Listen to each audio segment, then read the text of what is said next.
All right, guys, we are live. Welcome to this week's edition of Fights and Rap. We have the three of us. You got me, Monique, Alec, and we got Dustin here, just like we like it. And this week, guys, there is no fight card, but we do have a plethora of headlines to get through. So before we do that, we're going to take a shout out to our sponsors real quick. So, if anybody is suffering from any aches and pains, whether you're lifting at the gym or you're doing MMA or anything like that, or you just have a really bad back or something like that, please go and check out rxhemp.com. They have premium CBD products, and you can get 10% off our promo code rxhemp-usn for your entire order. That's right, 10% off your entire order if you use this promo code. Now, if anybody is betting on football games, because I know it's the football playoffs, or even basketball games, hockey games, whatever you want, you can use mybookie.ag. Great site, and we also have a promo code USN100 for 100% sign up bonus. That's right, guys, 100% sign up bonus when you use our code right now or whenever you decide to bet on your games and your players. All right, guys. So, like I said, we have a plethora of headlines to get through. So, the hardest part is to choose which one goes first. So, we're going to start with the most estranged one, which is Conor McGregor's assault case. Now, Alec, you brought this up, so why don't you, for anybody who hasn't read the article or seen the news headlines, if you want to just give a little bit of a background on what happened, and then we can all talk about it. So this happened apparently during the summer. Even it wasn't like recently. It was during the summer. A woman accused Conor McGregor of assault on his yacht in Ibiza, or if we're being correct, Ibiza. Uh, um, so it's an odd one. McGregor is not even saying anything. His spokesperson, because billionaires don't touch these things anymore. So his spokesperson is Mr. McGregor is steadfast in his denial of all accusations made by a guest on his boat during the summer. The allegations are a woman was in Ibiza not even with him, ran into Conor McGregor in Ibiza. Apparently, they grew up in the same town.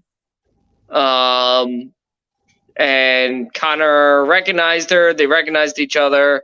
And he invited her on his yacht to go out and hang out with the crew, which apparently and this is not verbatim, but essentially what the accusations is out of nowhere, McGregor got incredibly violent, threatened, and punched her. Was suddenly, her exact words was suddenly enraged, and punched her, threatened to drown her, and then screamed at her, did all kinds of things, and then charged her, and she felt safer jumping off the boat, apparently. Then when police questioned her some more, she denied to answer, dropped the charges, and said she just has to get home. So apparently there's a lot of things going around right now. Apparently she's trying to press charges now.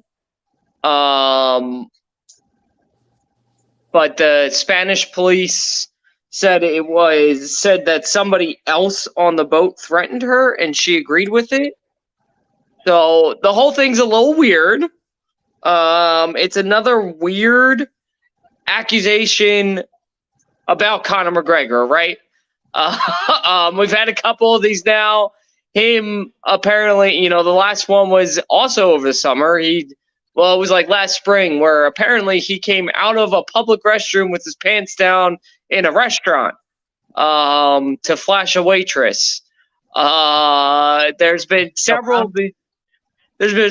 of these charges, all with crazy off-the-wall accusations, and then the media gets a hold of it and just claims cocaine, and that's why he does these things. And Monique and I, we were talking about it. I'm just starting to believe that Conor McGregor actually is the Irish Mafia, and that when he was jokingly yelling that in the press conference, maybe he wasn't joking. I don't know, because these accusations are insane, so it's hard to believe that anyone would do anything like this, right? Secondly, if you talk to anybody like Jose Aldo right before the story came out, just said how nice of a guy Conor McGregor actually is. Like anybody who seems to know him outside of the octagon has nothing but praise. But then you hear these accusations and him punching an old guy in the face and stuff like that, which is more of just an Irish thing than anything else. I don't want to defend him, but I do have to say that every time one of these assault charges come out, it seems odd. That's all I gotta say. We'll see. I would assume this goes nowhere, as the Spanish police already said the case is closed. So I don't know what will happen with this. I just want to get everyone's thoughts on, Conor McGregor having yet another assault charge. Yeah, I mean, I can start first because I only have a little bit to say about that. Like, I feel like the story doesn't entirely add up. I mean, like, I know that we've seen Conor in a lot of altercations before, and I just can't see it like going to the depths of where like she describes it, like what's happening and things like that. I can see him getting a little bit upset. I can't see him kind of like punching her or anything like that. I've never really heard of him like ever doing something like that to a woman. I've only heard him kind of beating up old guys and people at bars and stuff like that. So it doesn't seem believable. I feel like he's just fishing for attention at the end of the day, and why not? It's Conor McGregor, he's worth $500 million. Why not try to get some money out of him? It's probably not going to happen, but that's all I have to say about that. Dustin, what do you have to say about this case? Shit, if Conor McGregor pushes me around the way, my neck in my back, I promise.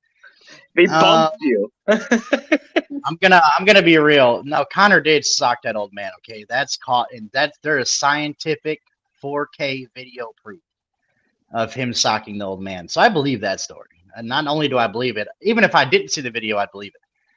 To be honest with the female, no, I don't believe that story whatsoever. If Conor put his hands on some small-framed girl that probably does not have a very strong jaw, and he really tapped her with a punch, first of all, the police are probably going to notice something on her face. Let's be completely honest. Like he would make a mark on a grown man's face, let alone, a small-framed, he's probably twice the size of female. And it comes to a point where if she went to the police didn't notice any physical damage. Obviously, they didn't, because if they did, I'm sure they would investigate it further. And then she drops the charges, and then she comes back and says she wants to add the charges. Okay, I hope you see my sarcasm. She has a good case. She has a very good case. Dana White slapped his wife on camera. Ain't nothing happened to him. Okay, so therefore, it just comes to a point where we've caught Conor on video assaulting people, and nothing happened to him. So let's just be completely real. I don't think anything's going to come out of it. And to be honest, rich people have something in court that other people don't, and it's a lot of money. Yes. Money solves problems. I will just lay that out to dry. Yeah. Just real quick, Dustin. She also claimed that she didn't originally accuse McGregor because she was in shock and, quote, had nothing to wear but her bikini and wanted to go home. So let me get this story straight. So you randomly bumped into Conor in Spain. You guys grew up together in Dublin. Now that's far-fetched as it is. So right, because let's not forget Conor grew up poor as shit. So let's put that perspective. We're just gonna add this up. You randomly bumped into a famous person, probably got security, probably got a bunch of people around him. He noticed you out of nowhere. You noticed him out of nowhere. He invited you on his yacht because he knew you when you were a kid. That story alone is Absolutely. And then finish it though, and then attacked you later on said on the yacht. Like it doesn't make any sense. Nothing about the story makes any sense. I just looked it up. The original report of it was by the Ultima Hora, which is apparently like a Spanish gossip news. But this is the issue with this stuff. If it's got Conor McGregor's name on it, it hits ESPN immediately. Like and it's like they don't even fact check it anymore. They're like, I don't care what media outlet is in Spain. It's Conor McGregor. Put it on ESPN, and it's just. If this is true, Conor McGregor deserves to go to jail. Fuck him. Like seriously, but it's just another ridiculous. It's just so the accusations of assault for Conor McGregor are just so fucking weird. Like his sexual assault and his physical assault, they're so weird. Go back to the public indecency. Now we live in 2022, 2023 now. And you know how big technology is. You're telling me there's not one CCTV camera in that bar that would show him doing that? Do you really believe that? In my opinion, or not one person taking a picture of his dick and posting it on Twitter. Like, look, it's Conor McGregor showing his dick. Like, there's no way that would not hit. There's no way that wouldn't sell to a tabloid. They would pay $50,000 for that photo, guaranteed. And then apparently she was rescued by a Red Cross boat when she jumped off. Red Cross in the middle of Red Cross. I don't know, man. The whole thing is crazy. I hope this isn't true for her sake, because if it is, she's then experienced a very traumatic experience and has to deal with it. I'd rather her be lying than her have to go through this. So we'll see what happens, and we'll have to pay attention to it. But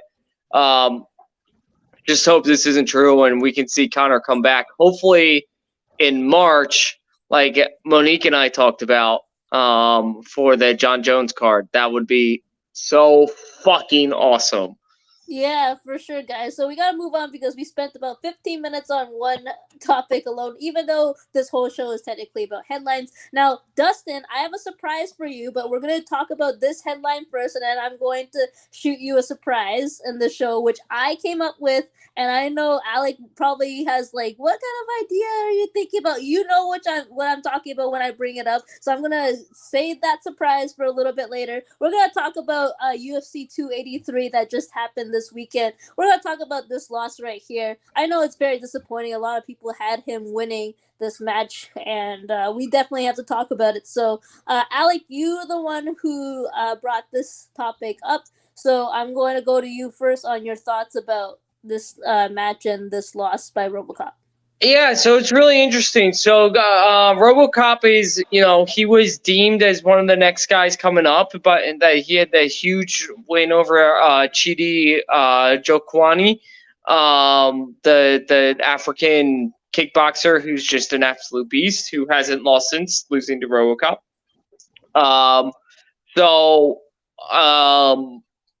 A lot of people had him as the next big thing in the middleweight division, and then he loses to Bruno, who's really making his debut.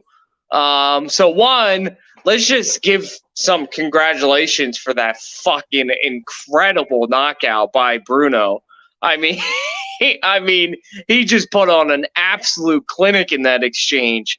And exposed RoboCop, made him drop his hand, and just fucking delivered a hook from hell. So you got to give Bruno all the credit in the world, and I can't wait to see what he does, because this guy, as a prospect, is absolutely incredible. We're talking about a guy who can grapple, who can strike, and has never lost. So he's a guy we definitely got to watch out for now with this incredible win. But I'm more interested in, what does this mean for RoboCop? Well, what does he do next after being he should have been fighting ranked opponents, right? But he fights an unranked guy and loses. So what do you guys see? What happens with him? Do you think he still should fight a ranked opponent, or does he now have to wait and like fight a young up and comer again in the middleweight division? Yeah, Dustin, I'll go to you first. What do you think about this situation? That's the risk you take, man. It is what it is. When you fight a lower ranked opponent, that's the risk you take. He just added 2 years to his title run. That's what he did. It's the UFC, buddy. You lose like that to an unranked, you're gonna be sitting around fighting for the next 2 to 3 years, especially in that division. So it is what it is. I mean, and the fact that people are saying maybe he should fight ranked fighters, not really. I mean, bro, you just got slept by somebody who was outside the top 15. Bad news. You're probably going to win 2 more fights in convincing fashion in a row, maybe 3. And then they'll probably consider putting you up against, top 15, top 10. But when it comes to right now, I mean, yeah, he's in a rock and a hard place. I mean, he's gonna have to fight these young guys.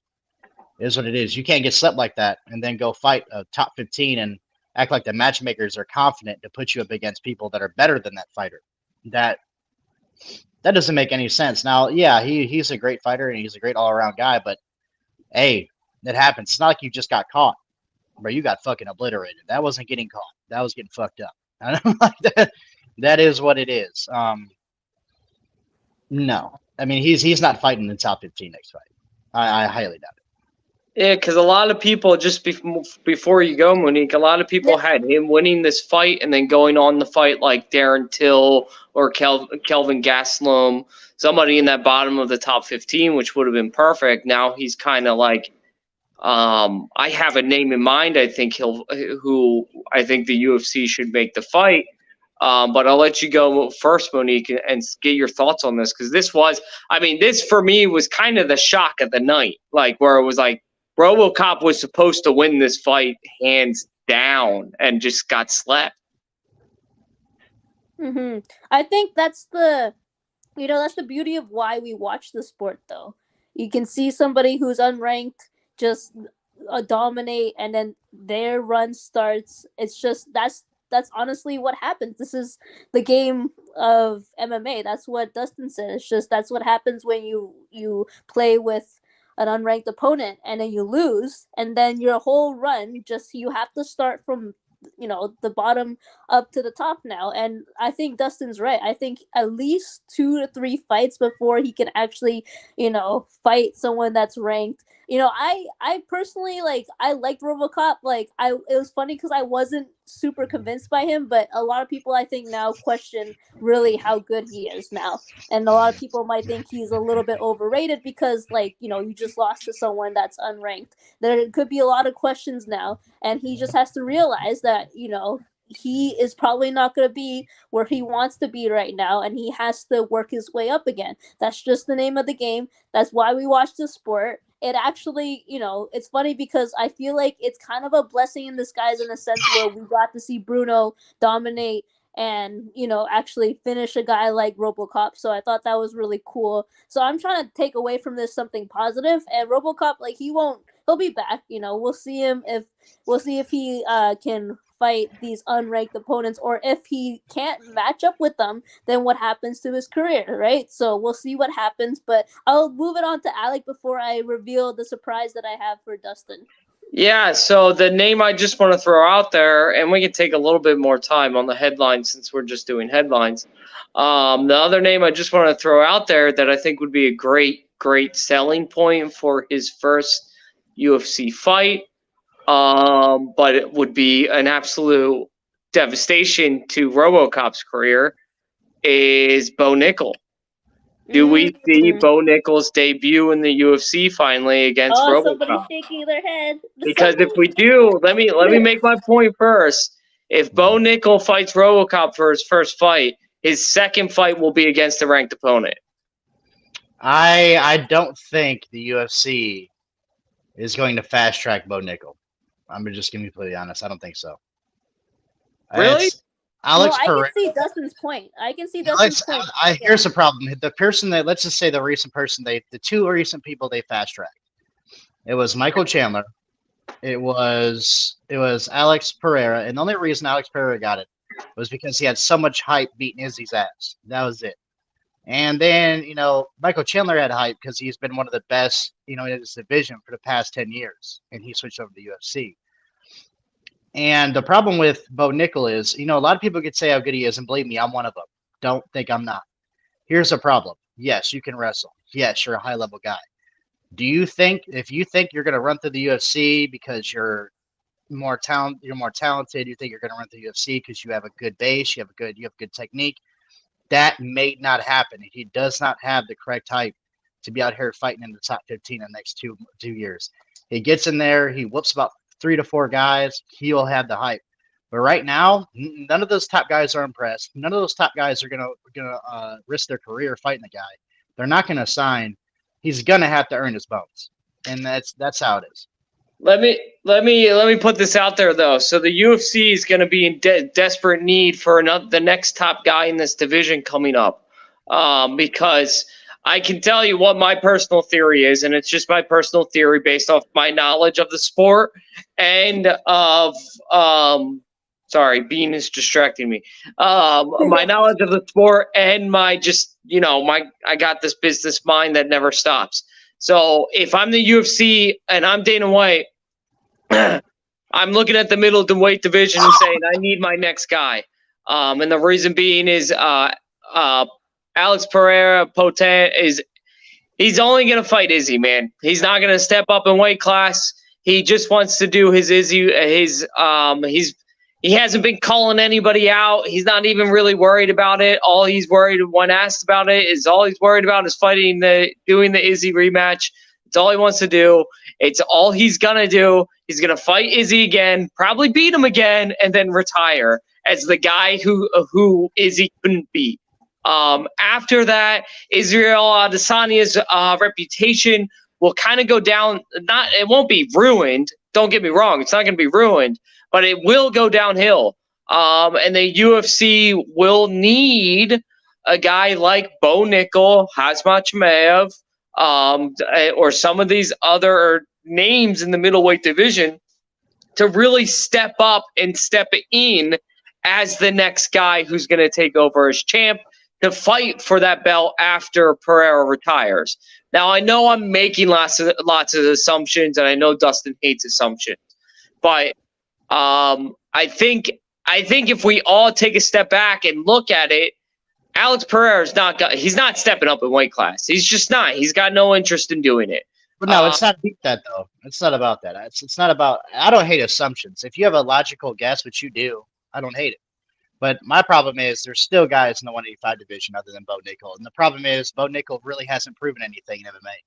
You really got to. Here's my counterpoint to that. There's guys in the middleweight division, but not really. They've all been there, so it's not like there's a big name that's been waiting for a title fight.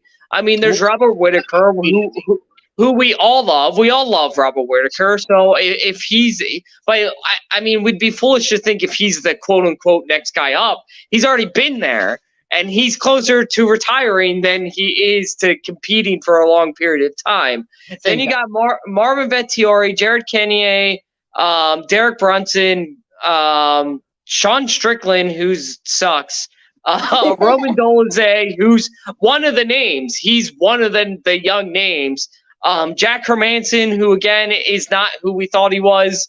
Drixus Duplessis, who's one of the names. He is one of the names. But they're gonna need an influx of talent into this exciting division, because once Alex Pereira beats Adesanya again, if that's how it plays out, this division's boring. No one cares about it anymore if there's no young names. Period.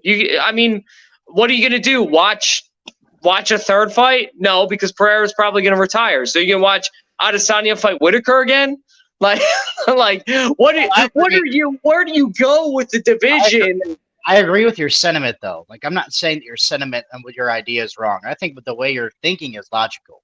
But I'm saying it like from the patterns I've seen from the UFC with younger guys, Bo Nickel is not special.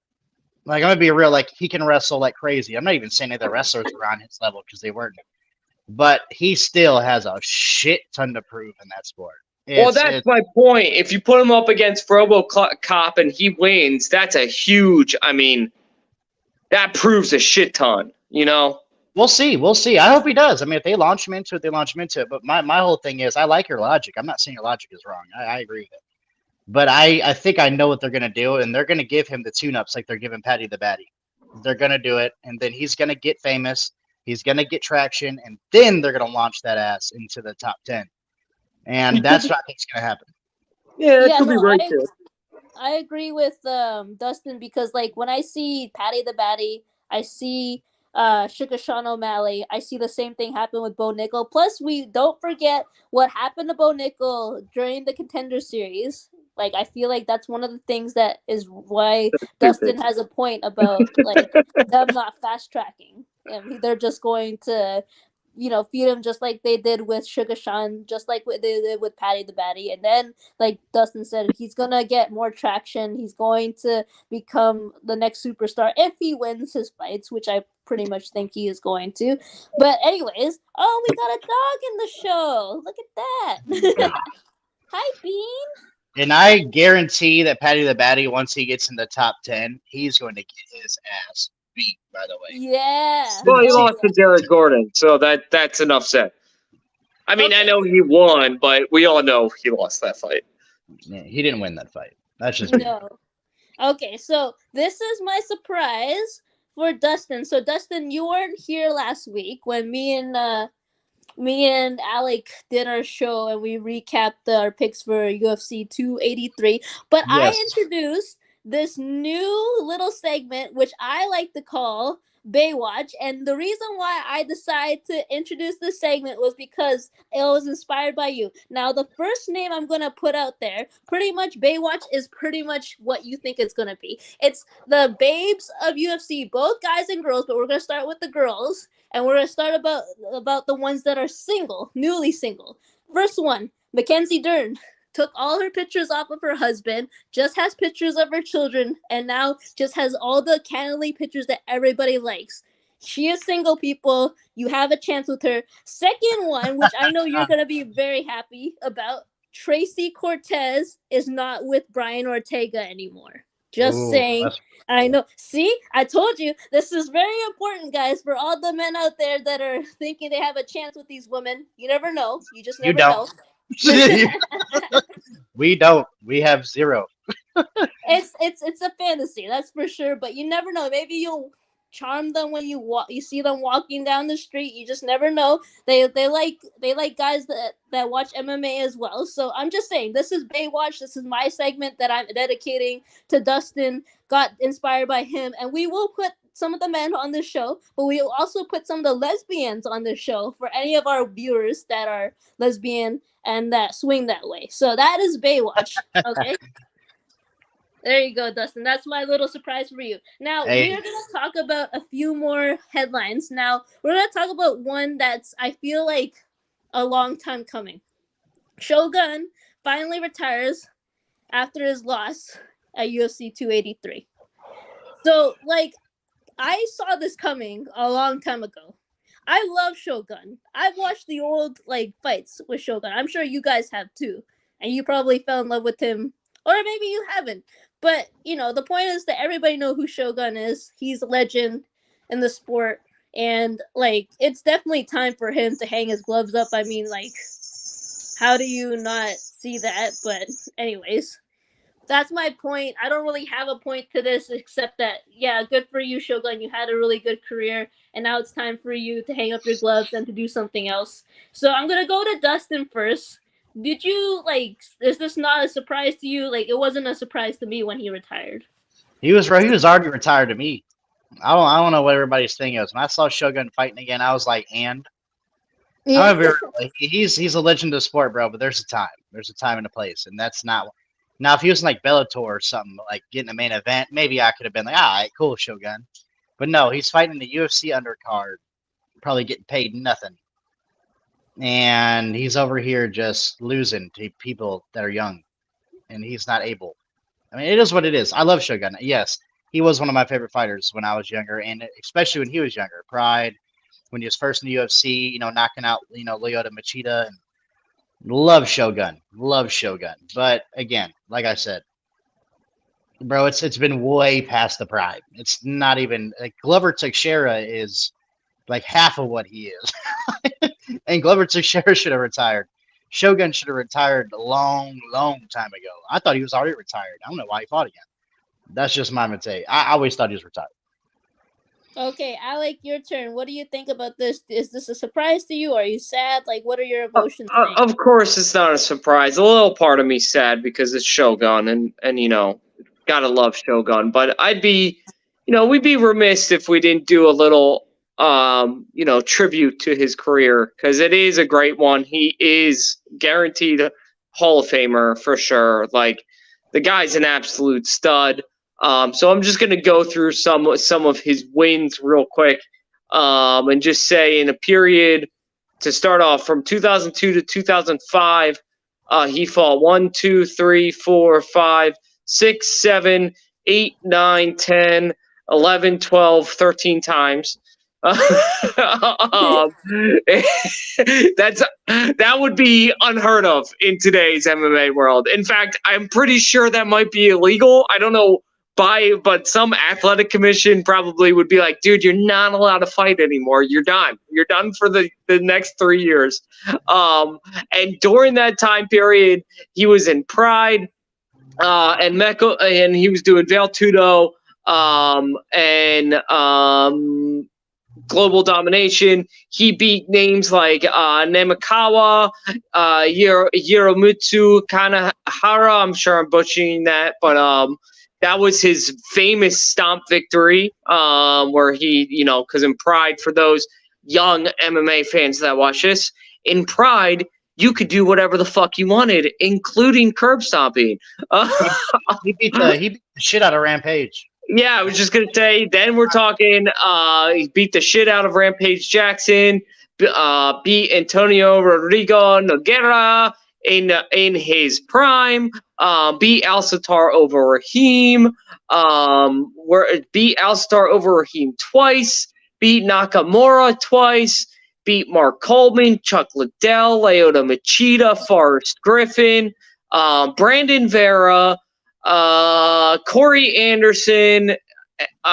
Like the career is insane. It's just absolutely insane.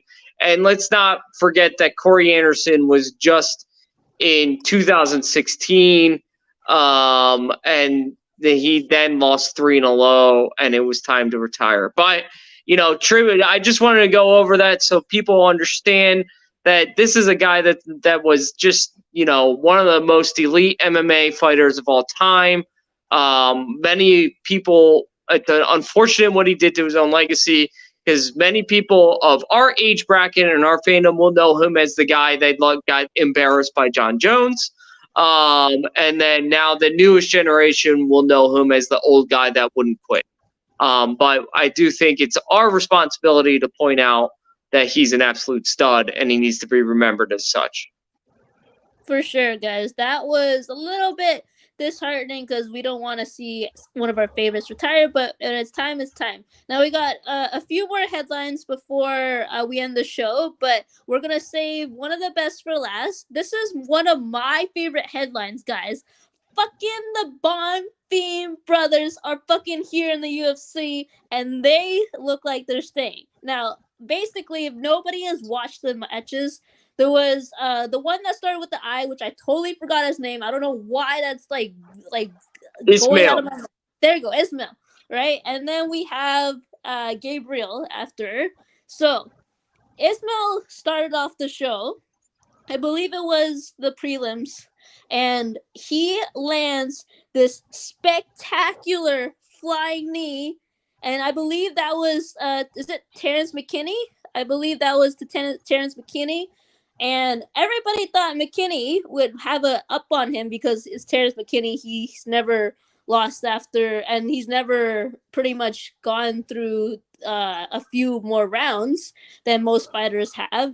But he lands the spectacular flying knee, and he makes a bold statement, gets his brother pumped up for his fight, and we're just like, where did these brothers come from? Not many people knew their names. I know I had to do a little bit of research on them before they fought, but if nobody knew who they were, they definitely know who they were after UFC 283. Now, I'm going to go to Alec first. What do you think about the Bonfim brothers? Now, by the way, I'm going to talk about Gabriel before I go to Alec. So he pretty much like gets taken down, but what he does is that he flips the guy over and lands this beautiful guillotine on him, and then he submits him. Another beautiful finish by both brothers. Anyways, Alec, what do you think about the Bonfim brothers?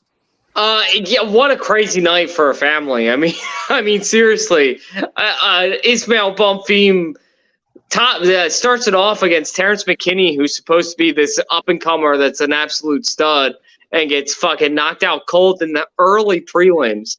Like that, just talk about setting your career back. Terrence McKinney just fucking is now going backwards. Like he's got a lot to worry about now. And Ismail Bonfim, the way he did it, I mean, that flying knee right to the face knocked him out cold. It was cool to see them the next day. They were taking shots together at the bar, so that was fun. And yeah, like you said, Gabriel Bonfim doing the submission, you described it perfectly. It was just what a night. And I just got to say that I'm just double checking where his brother came from. Watch out for these LFA fighters, though. They're like, yes, UFC is pulling from the LFA heavy right now. I mean, they already have so not to get into detail about it, but just a quick recap. The UFC pays for fighters in other promotions, and one of those other promotions they pay for is LFA. So they don't own the LFA, but they own the rights to the fighters in the LFA. So the LFA is just working out for the UFC as kind of like a minor league system, essentially, which Dana White's been trying to set up.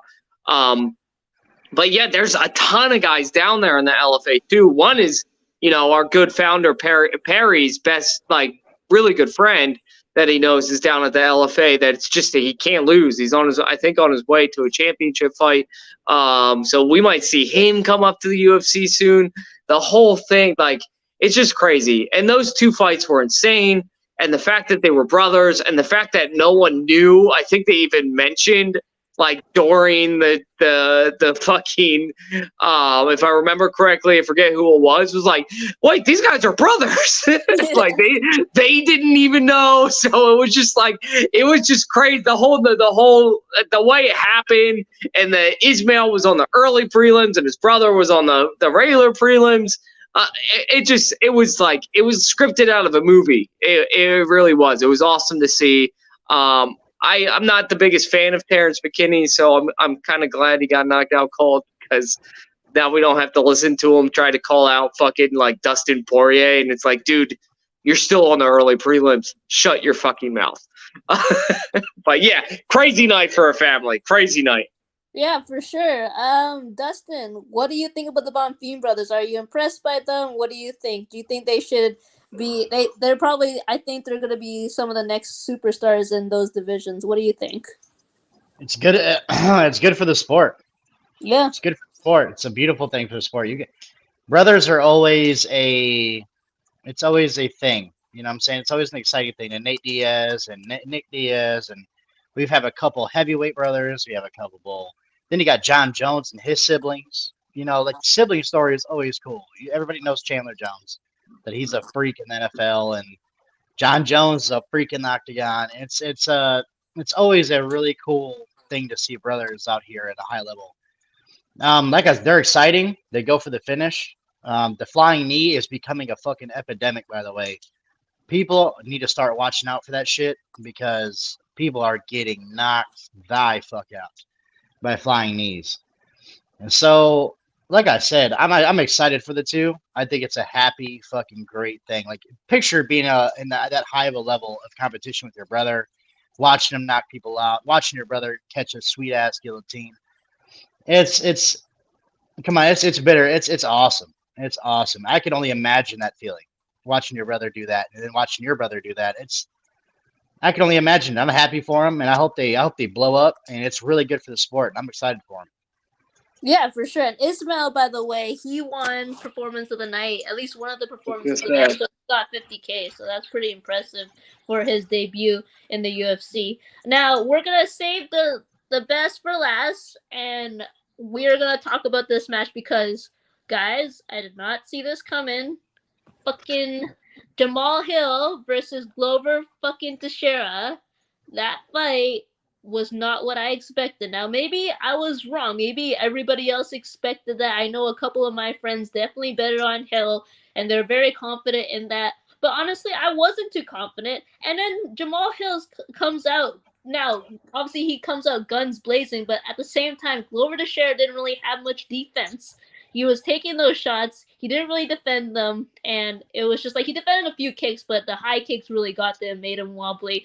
And I just thought that Jamal Hill really impressed me, even though I know it's Glover Teixeira and he's not at his best right now, and he couldn't get much of a takedown game going on, a clinch game either. So it was just a very much of a surprise for me. Yuri, I think Yuri is way better than Hill, but he's not here right now, so we can't really talk and speculate about a match like that. But he said he's coming. That's what he said to Hill. He's like, I'm coming for you.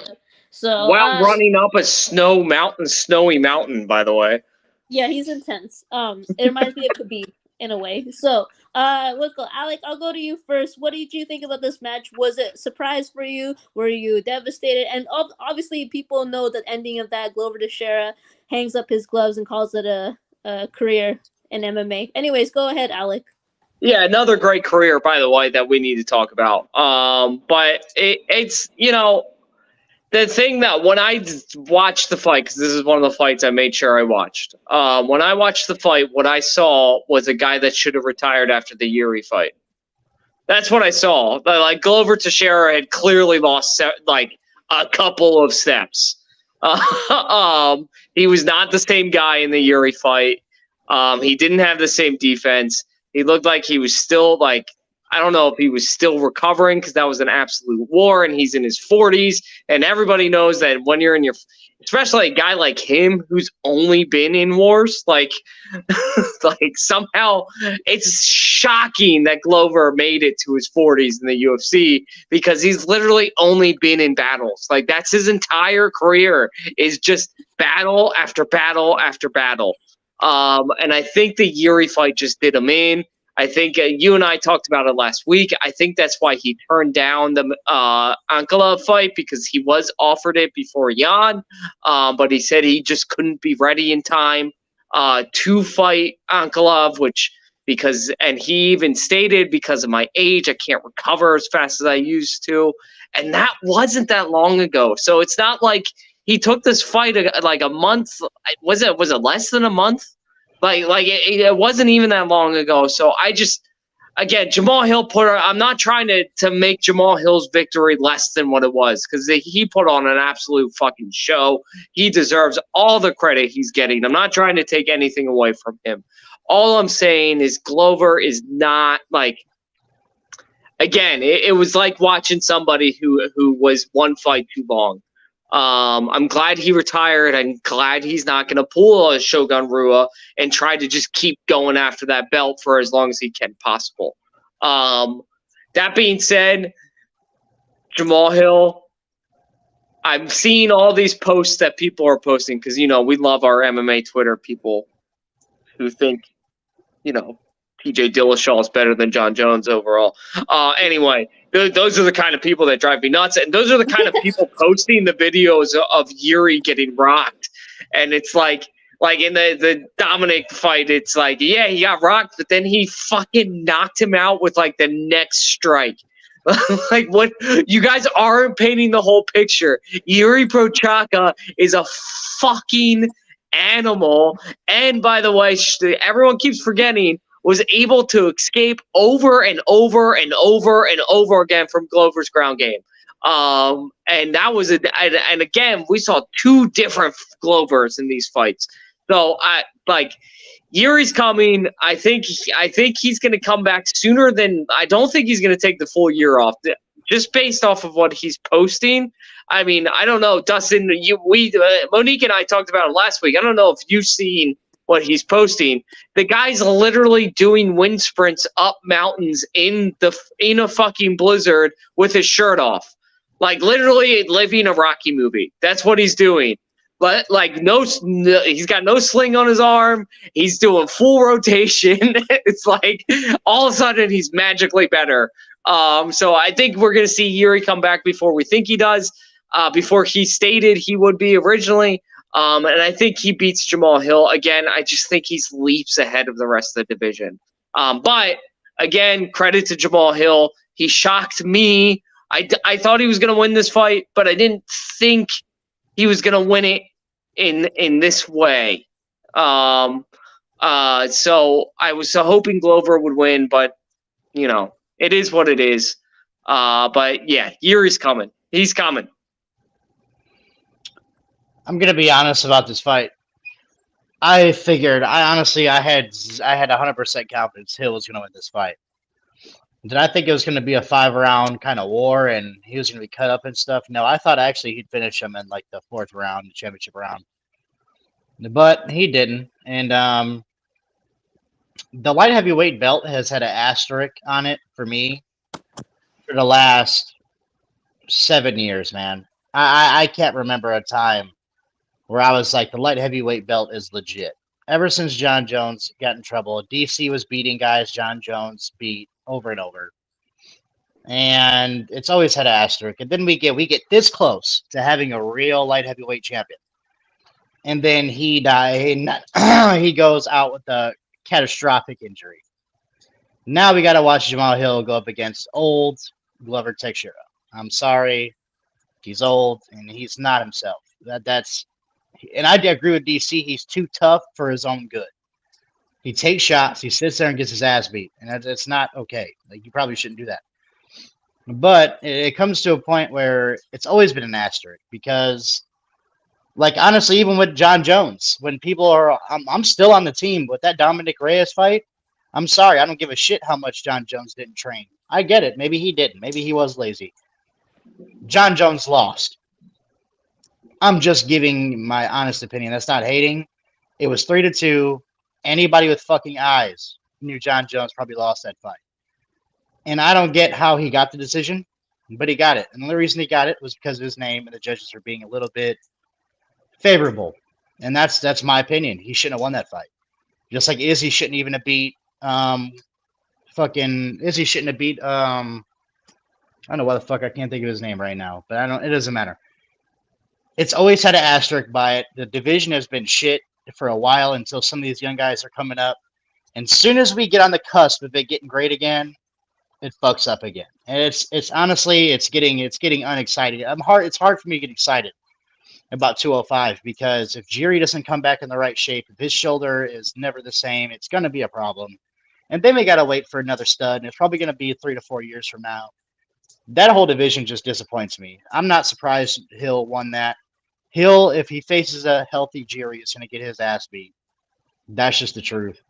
In my opinion, Jiri is way better. He's better all around. He can strike with them. He's got long reach. He's as big as him. He's bigger, to be honest. And I'm sorry, dude. Like, the 205 division is killing me. It's fucking killing me. I can't get excited for any of these fights. I'm happy for Hill. He deserves it. He's worked his ass off. He's got through adversity. And he deserves it. But at the same time, that 205 belt hasn't held weight for me since John Jones got suspended. And that's just the way I see it. To your point, Dustin, the fact that Anthony Smith was the backup for this fight is fucking embarrassing. Damn, man. Embarrassing. I guess I don't need to mince words because I've been very vocal about how I feel about him. Anthony Smith sucks. He's not a good fighter. He's just not. And he was the backup for a championship fight. I just want to piggyback off of what you were saying, Dustin. This division's in a lot of trouble because people don't want to fight in it. They're realizing that they can either go up to heavyweight and have less of a cut or cut more and go down to middleweight. You know what I just thought about is a revocation. The problem is that Alex Pereira is big enough to go up to 205, put his paws on Hill, which he will. I promise you. If they get in a kickboxing match, Alex is gonna fuck him up. We might get an asterisk on a double fucking champion in the UFC if they let that happen. I don't think Pereira's fight going up in weight. Again, I seriously think Pereira only wants to fight Izzy and then retire. No, I'm saying, do you realize the possibility of an asterisk by double champ right now? Do you understand how bad that is? That is so fucking bad. I have never seen an asterisk come towards such an achievement like that, but one that may happen. It's possible. Maybe I don't think it will, but it's possible, and it's very possible that Alex will knock him the fuck out. And it's like, Jesus. Since we have about 10 minutes, can we talk about how Jamal Hill is not ranked above Dustin Poirier in the pound-for-pound ranking update? Because 205 division is shit, dude. I done told you. It doesn't hold weight. He's not a champion! He's more entertaining. It is what it is. He's not a champion. He's still ranked above Jamal Hill, Robert Whittaker, Davison Figueiredo. Like, what is happening in the UFC? What is Dustin Poirier? What does he do to Dana White where he is just – doesn't matter what he does. He's automatically in the pound-for-pound rankings. It just drives me fucking nuts, man. Dustin Poirier is still in the pool of the cash cow, dude. I'm sorry to break it to you. He won't fight anyone. They had to make him fight Michael Chandler. They had to make him fight Chandler. He wanted to fight Diaz or Covington. The guy won't fight anyone in his own division. I'm still under the impression that Covington would beat his ass. I don't care anybody says. Well, Covington would just wrestle the shit out of him. Like the love Dustin Poirier gets for a scumbag who's lying to little public announcement for everyone. Dustin Poirier is lying to you about his charity that's never disclosed any financial earnings ever. That's a huge red flag. His charity rating, and I work with a lot of charities in the business that I'm in, his charity rating gets Fs on almost everything. Like, he's not a good dude. He's stealing your money. He's literally stealing your money. Guys, stop liking Dustin Poirier because he makes fucking hot sauce and he knocked out Conor McGregor. He's First of all, in the pound-for-pound ranking. Let's rewind. You know why I don't like Dustin Poirier? It wasn't because of the shit he did to Conor. I don't give a fuck. Conor talks a lot of shit, and Conor deserves it a little bit. But when it comes to Michael Chandler was giving him nothing but respect. And of course, Dustin Poirier had to be the largest douchebag to ever live in the octagon. Literally, Michael Chandler said nothing wrong to him. And he's over here telling Michael Chandler, this is my house. When the fuck was that your house? Can you tell me? Because Khabib told you it wasn't. Charles Oliveira told you it wasn't. Islam would tell you it ain't. Volkanovski could come up to 155 and show you it ain't. I promise you. I would tell you that right now. He is not your house, dude. I don't know where you get this at. Because you beat Conor when he was rich. Because you beat Conor when he probably didn't give a fuck anymore and he was a boxer. He was a boxer at that point. If Conor would adopt that Muay Thai style that he used to adopt, he probably would beat Michael Chandler. It's the fact that he was a boxer. He held his fucking leg close to him. He adopted a boxer stance. And to be honest with you, Dustin Poirier, Conor was laying them motherfucking things on you. You're lucky that you just have a good chin. Because Conor was laying the thing. He hit you with the shovel hook from hell. He hit you with the shovel hook from fucking Hades himself. That shit was hard. Now, the fact that you took it, all kudos. But to be honest, if Conor had a little bit more fucking cardio in his blood, Conor would probably destroy you. But Conor, at this point, I don't have any confidence in that he's going to make a run. If you're riding off beating Conor, you really need to fucking stop it. Because even Michael Chandler, the only reason Michael Chandler lost the fucking fight was because he gave it to you. He fucking gave it to you. If he would have just wrestled you and did what the fuck he was supposed to do, he'd have won the fight. But no, Michael Chandler was about to be a fucking hero. And go out there and brawl. And go out there and do dumb shit. Because it is. If I was his coach, I would have knocked his ass out myself. I would have picked up a fucking chair and straight WWE'd him. I'd have been so fucking mad. I'd have been like, bro, you don't go lose a fight on purpose. It's like he went and lost a fucking fight on purpose. And now you got to watch Dustin Poirier over here talking shit again. So Michael Chandler, who's being respectful, again, it's not that his hot sauce, fuck his hot sauce, fuck his charity. It's the fact that when he wins, he is the worst winner. He cannot just win and be gracious. You know, when Alec is wrong about something and I win, it's fucking awesome. I gloat to him for 2 seconds. And I'm like, I understand, Alec. You know, it's cool. We're good. I just want to talk shit to you for 2 seconds. Not Dustin Poirier. Dustin Poirier will remind you about that shit every day. He's probably that type of person. Can I just let me just throw out a couple of names that aren't in the pound for pound rankings right now, that aren't champions. Ciryl Gane. Ciryl Gane deserves to be above Dustin Poirier. He just does. John Jones about to whip his ass. I'm gonna say that right now. John Well, Jones. that's true. But Max Holloway. I know Dustin Poirier beat Max Holloway like a decade ago, but like Max Holloway, as of late, deserves to be higher in the pound for pound rankings than him. And now Francis Ngannou and Dana can't fucking stop slapping each other. Now we're gonna have an asterisk towards the goddamn heavyweight belt. So No, now, No, yes, we won't. No, we Sarah won't. No, we won't. No, we won't. That's bullshit. That's got to be on the next stream. That's got to be a topic on the next stream because that's fucking Sarah bullshit. Gane, No. Francis Ngannou didn't want to be in the UFC anymore. There's no asterisks there. That is the negotiations went to shit because it was entirely his fault because he didn't want to be there anymore. The more and more that comes out about the shit he was asking for in personal contract negotiations, please, he was just trying to get out. He was throwing everything at the UFC that was guaranteed to shut down negotiations. And he knew it. He knew it. He just wanted out. That's all it was because he doesn't want to fight John Jones. He'd rather go fight and make $20 million to have Tyson Fury whoop his fucking ass. That's the end of that story. We're already seeing that it's happening. They're about to agree to terms to a fight. So fuck Francis Ngannou. You'd rather get your ass kicked for $20 million rather than go up against John Jones. And that's what Dana White was fucking talking about when he said he doesn't want to fight tough competition. He doesn't want to fight John Jones.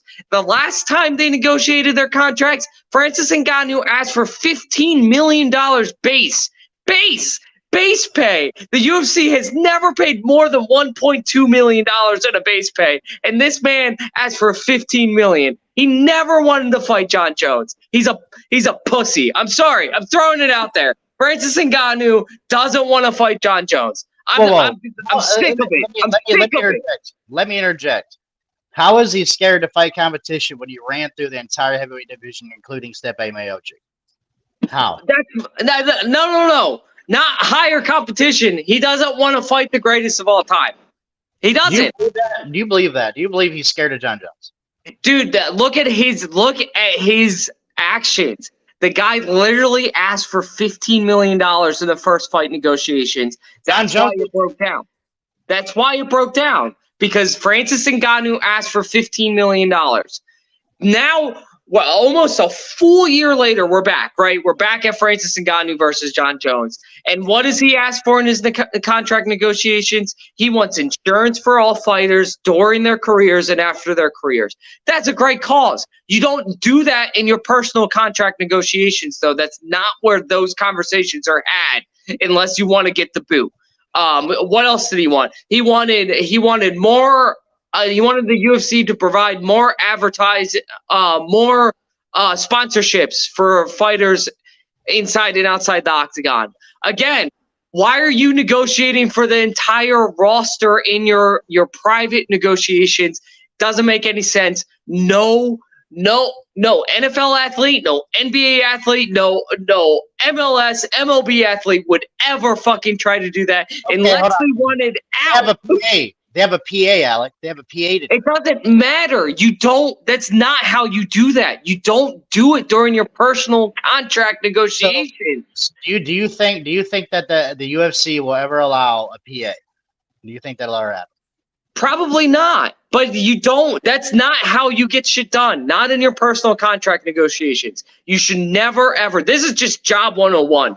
You should never advocate for the entire company when you're advocating for yourself. If you want to advocate for the entire company, you do it in other avenues. You don't do it during your personal contract negotiations. They aren't going to listen to you, and it's almost a guarantee to get fired. Like it's just not how things are done, and he knows that, and he still did it. He still did it because he wanted out, because he wants one big payday, because Francis Ngannou is apparently still broke, can't pay his bills because he pays for $5,000 suits and doesn't invest his money into other businesses. Start your own fucking clothing line. You're so that into suits. Start your own clothing line. The cost of goods is so fucking cheap. Just do it. It's not that difficult. Invest your money. Do things that will, like Conor did, like other fighters are doing, like Sugar Sean O'Malley.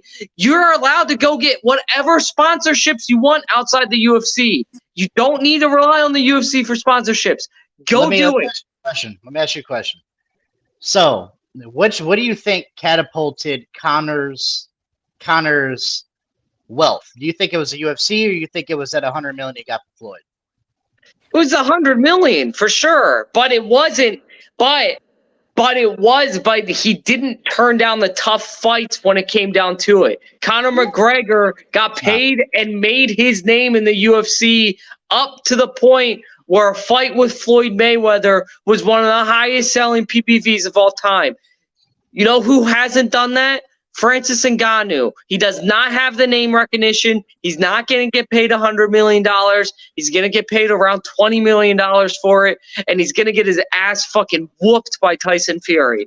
So, like, it's not the same thing. There are levels to this shit. If we're talking Francis Ngannou got his name recognition up to Conor McGregor level status before this whole thing happened, we're having a totally different conversation.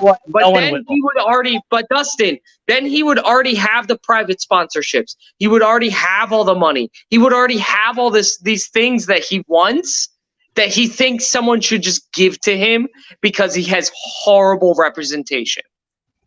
I don't think he has representation anymore. I actually think even though he does. He has the same guys that he's had for the past couple of years. You know what's funny though? Another thing is Dana didn't show up to the contract negotiations. He never does, apparently. Well, he should. I think that's a good fucking idea, especially with Francis Ngannou. That's probably. Well, let's just say this: he knew that Francis, because we can talk shit on Dana White all we want. Dana White knows more going into contract negotiations than we do.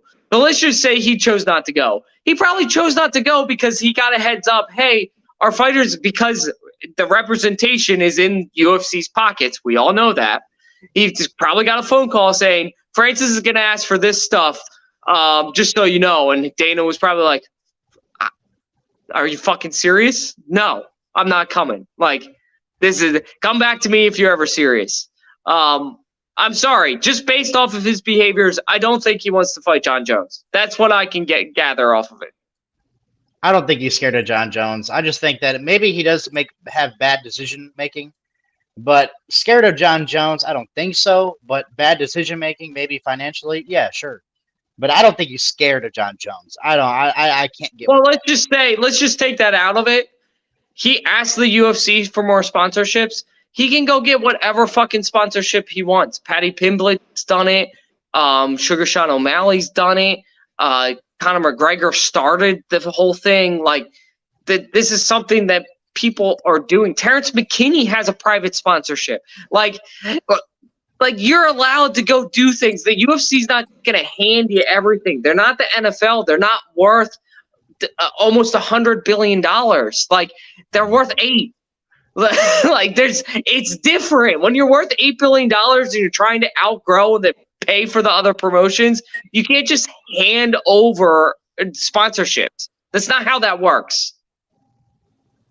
Makes sense. I mean, like I said, I can get with he's making bad contractual decisions. The one thing I won't get with some people is that he's scared of Jon Jones. I don't believe that for a second. Maybe he's not. He just is entitled.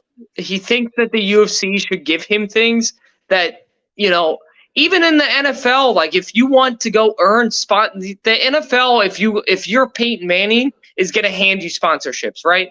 But if you don't have the name recognition of Peyton Manning, they're not going to hand you shit. You got to go out and get it. That's how all pro sports work. And Francis Ngannou's name recognition fucking sucks. It sucks. Yeah, to a point. To a point. Like I said, I agree with you in some sentiments. There's just something. The only thing I'm not getting with people on Twitter, I'm not getting with people on social media or any of the blogs. I don't believe for a second that Francis Ngannou is scared of John Jones. I don't know, man. When you ask for $15 million for a base pay for a fight, and the UFC has only ever given 1.2 for a base pay ever. Well, John Jones asked for $30 million. I mean, and John he has Jones- recognition. John Jones asked for $30 million in total with sponsorships and stuff, which is still a ridiculous ask, but he's the greatest fighter of all time. And they still didn't play ball. So what does that? I mean, to a point, what does that tell you? I mean, in my opinion, that they don't want to pay these guys like that. And it is what it is. I get it. They're not boxing. Boxing is a different business. They're funded differently. I get it. I'm just saying the UFC at one point is going to have to grow a pair of fucking nuts and realize that they're going to have to start paying people, or they're going to make someone else popular. You know when they will? You know when they will?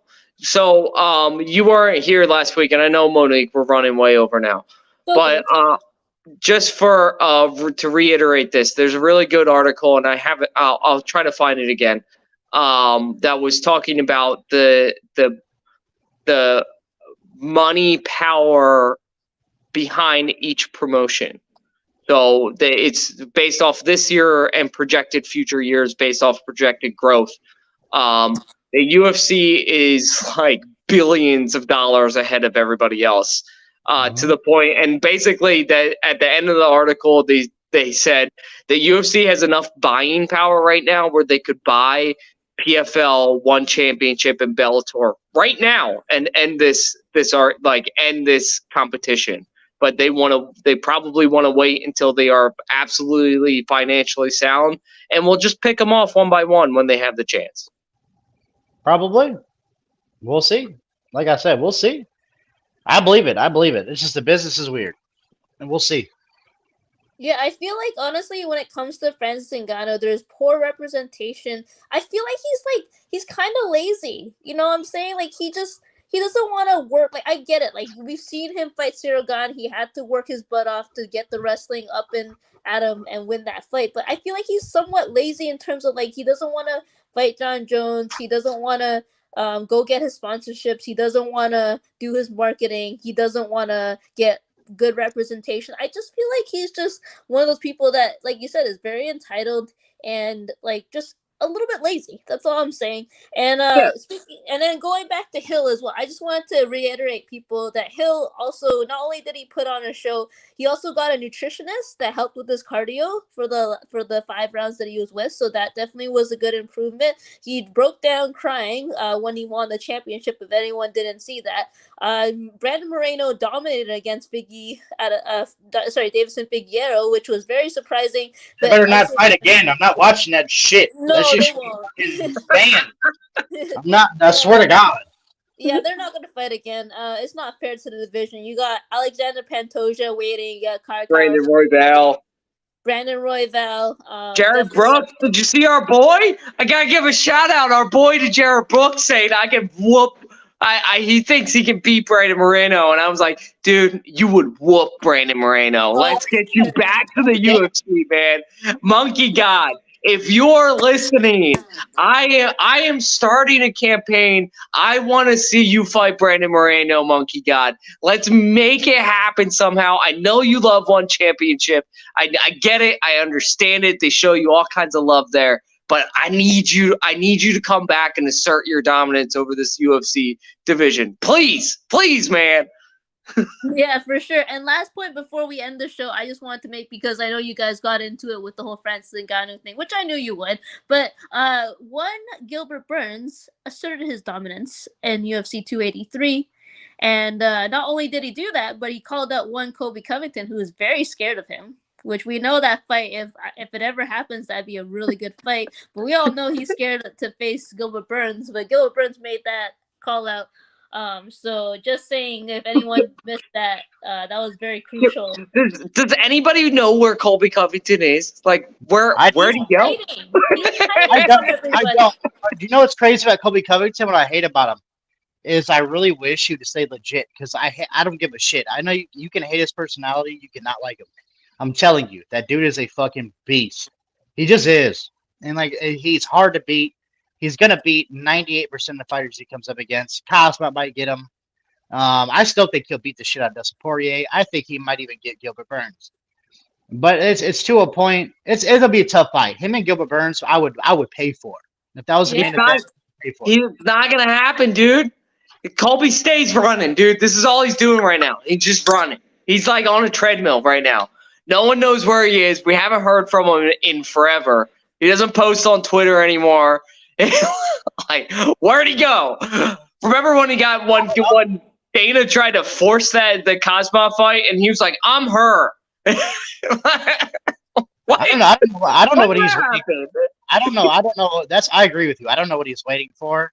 I think he's being way too calculated. That dude just needs to hop in here and show us up. That's exactly what's going to need to happen. He's got pillow hands. That's where he is. He's got pillow hands. He's sleeping right now on top of his pillow hands. That's what he's doing. Yeah, Probably. well, I think honestly he got butthurt because Polyam Vivana dumped his ass for not wanting to eat his ass, so that's the reason why he's all hiding and shit. That's exactly why. Hey, is that why she left the girl left T City? That's a little sadder because they bought a house together and they were engaged, by the way, so that's even worse.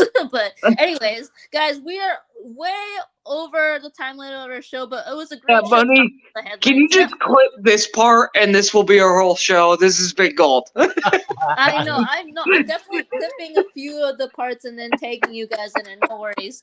Anyways, guys, we have a fight card next week. Not an entirely good one, but it is a fight card. We got Lewis versus Spivak. So if anybody wants to tune in for that, that'd be great. I want to thank my hosts, Alec Carr and Dustin Hunt, for jumping on with me. It was a pleasure, guys, and we will see you next week. Okay? See you guys. Have a great fight week next week.